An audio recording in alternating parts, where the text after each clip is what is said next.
శ్రీ మహాగణాధిపతయే నమ. ఈరోజు మనం 2026-27 ఈ సంవత్సరాల్లో ద్వాదశ రాశుల వాళ్ళకి ఎటువంటి ఫలితాలు రాబోతున్నాయి, గోచార రీత్యా 2026 సంవత్సరం కొన్ని ప్రత్యేకమైనటువంటి పరిస్థితుల్లో ఈ గోచారం అనేటువంటిది ఉండబోతోంది.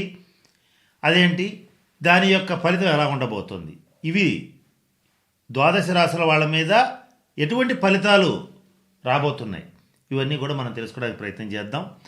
ఇక్కడ 2026 సంవత్సరానికి ఒక ప్రత్యేకత అన్నాం కదా, అదేంటంటే 2026 సంవత్సరంలో గురుడు మిథునం, కర్కాటకం, సింహం 3 రాశుల్లో సంచారం చేస్తాడు.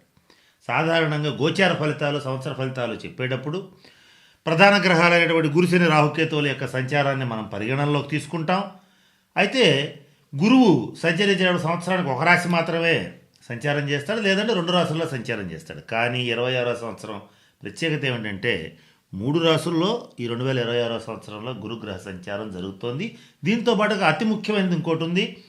2026 సంవత్సరంలో వస్తున్నటువంటి పరాభవనామ సంవత్సరం ఏదైతే ఉంటుందో ఈ సంవత్సరానికి రాజు గురుడు అవుతున్నాడు. దీని ప్రభావం ఎలా ఉంటుంది, ఈ అంశాల రీత్యా అని ఆలోచిస్తే ఏ రాశుల వాళ్ళకైతే గురువు యొక్క అనుగ్రహం ఉంటుందో వాళ్ళు ఈ 2 సంవత్సరాల్లో అత్యంత ఉన్నత స్థితికి వెళ్ళిపోతారు. ఎవరు అందుకోలేనంత దూరం వెళతారు. ఎవరికైతే గురువు యొక్క అనుగ్రహం ఉండదో వాళ్ళు మాత్రం చాలా ఇబ్బందులు పడతారు. ఏ రాశి వాళ్ళు ఎలా ఉంటారు అనేటువంటి అంశాల గురించి, ద్వాదశ రాశుల గురించి తెలుసుకుంటున్నాం. దాంట్లో భాగంగా ఇప్పుడు సింహరాశి వారికి ఈ 2 సంవత్సరాలు ఎలా ఉంటాయి అనేటువంటి అంశం గురించి తెలుసుకోవడానికి ప్రయత్నం చేద్దాం. మొట్టమొదట ఈ 2026 సంవత్సరంలో జన్మరాశిలో గురుగ్రహ సంచారం కూడా జరుగుతోంది. ఎప్పుడు 2026 నవంబర్, డిసెంబర్ నెలలు. ఇంతకు ముందు 2026 జనవరి నుంచి జూన్ వరకు, జనవరి, ఫిబ్రవరి, మార్చి, ఏప్రిల్, మే ఈ 5 నెలల్లో కూడా సింహరాశి వాళ్ళకి లాభస్థానంలో గురుగ్రహ సంచారం అద్భుతాలు సృష్టిస్తుంది. ఆ తర్వాత 2026 జూన్ నుంచి అక్టోబర్ వరకు ఉన్నటువంటి 5 నెలల కాలంలో గురుడు ఉచ్చస్థితిలో ఉంటూ కొన్ని రకాలైనటువంటి శుభ ఫలితాలు ఇస్తాడు. ఆ తర్వాత నవంబర్, డిసెంబర్లో జన్మరాశిలో సంచరిస్తూ మరిన్ని శుభ ఫలితాలు ఇస్తాడు. ఈయన సంచారం ఎలా ఉండబోతోంది, అలాగే సింహరాశికి అష్టమ శని జరుగుతోంది. ఈ శనిగ్రహ ప్రభావం ఎలా ఉంటుంది, రాహుకేతువులు జన్మరాశిలో వేర్లో ఇలా సంచరించడం అనేటువంటిది కూడా జరుగుతుంది. ఇంతకీ ఈ 2026 సంవత్సరంలో ఉన్న గురుగ్రహ ప్రత్యేకత రీత్యా సింహరాశి వాళ్ళకి అష్టమ శని ప్రభావాన్ని, జన్మరాశిలో సంచరించేటువంటి రాహుకేతువుల ప్రభావాన్ని కూడా తోసేసి, ఒక రకంగా అధిగమించి, ఒక రకంగా ఆ దుష్ఫలితాలన్నింటినీ తీసేసి గురువు అత్యంత రాజయోగకారకుడు కాబోతున్నాడు. కనుక సింహరాశి వాళ్ళు ఏం చెయ్యాలనుకున్నా, కొత్తగా ఏ వ్యాపారాలు ప్రారంభించాలనుకున్నా, జీవితంలో సాధించాల్సినటువంటిది ఏదన్నా ఉంది అని మీరు బలంగా నమ్మిన ఈ 2 సంవత్సరాల్లో గట్టిగా ప్రయత్నం చేయండి. మంచి శుభ ఫలితాలు సాధిస్తారు. జీవితంలో విజయం సాధించడం అనేటువంటిది జరుగుతుంది.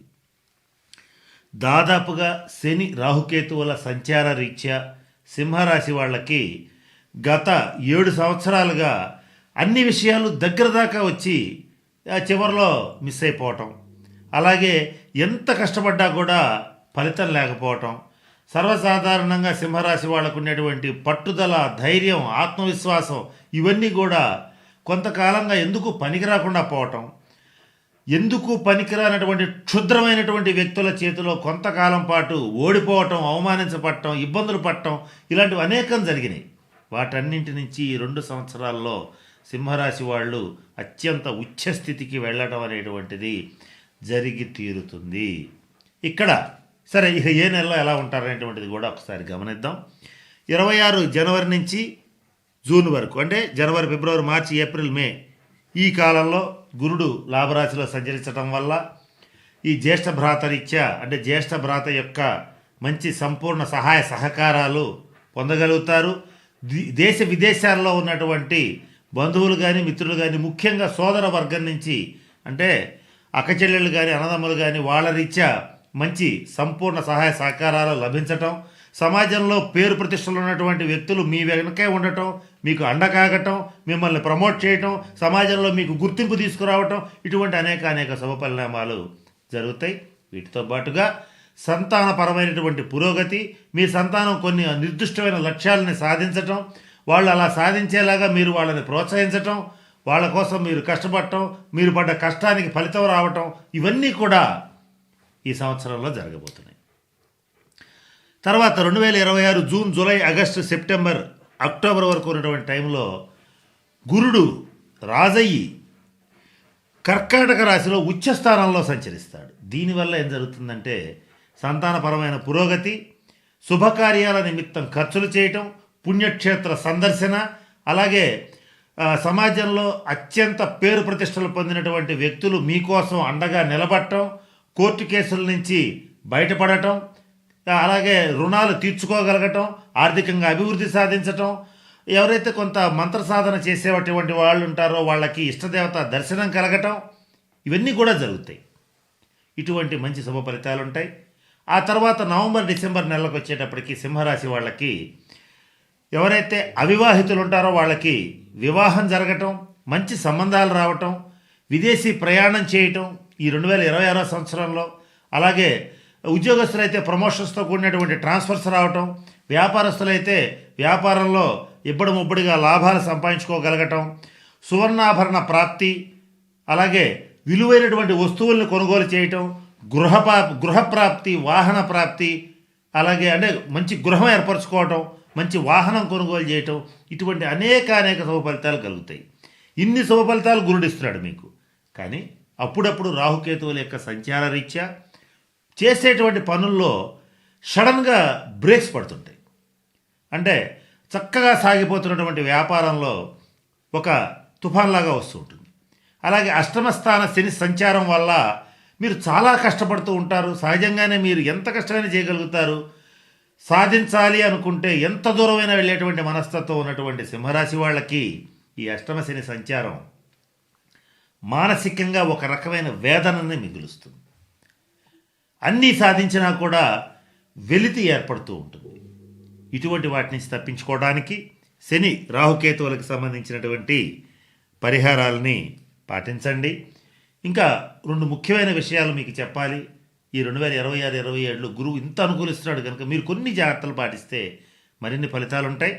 ఇక్కడ సింహరాశి అంటే మనకు తెలుసు, మఖా నక్షత్రం 1, 2, 3, 4 పాదాలు, పుబ్బా నక్షత్రం 1, 2, 3, 4 పాదాలు, ఉత్తర నక్షత్రం మొదటి పాదం వరకు ఉన్నటువంటి నక్షత్ర పాదాల్లో జన్మించిన వాళ్ళందరినీ మనం సింహరాశి జాతకుల కింద పరిగణిస్తాం.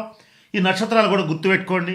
రాబోయేటువంటి వీడియోస్లో ఏ నక్షత్రం వాళ్ళకి ఏ నెలలో ఎంత బాగుంటుంది, ఏ పనులు చేస్తే బాగా కలిసి వస్తుంది, ఏ విషయాల్లో కొద్దిగా జాగ్రత్తలు పాటించాలి, ఇటువంటివన్నీ కూడా మన రాబోయే వీడియోస్లో మన వాయిస్ ఆఫ్ విఎస్ఎం ఛానల్లో మీకు తెలియచేయడానికి నా శాయశక్తుల ప్రయత్నం చేస్తాను.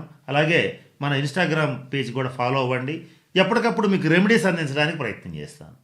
ఇక్కడ సింహరాశి వాళ్ళకి 2027 సంవత్సరం జనవరి నుంచి జూన్ వరకు, అంటే జనవరి, ఫిబ్రవరి, మార్చి, ఏప్రిల్, మే, జూన్, ఈ 6 నెలల కాలం మళ్ళా కర్కాటక రాశిలో గురుగ్రహ సంచారం జరుగుతుంది.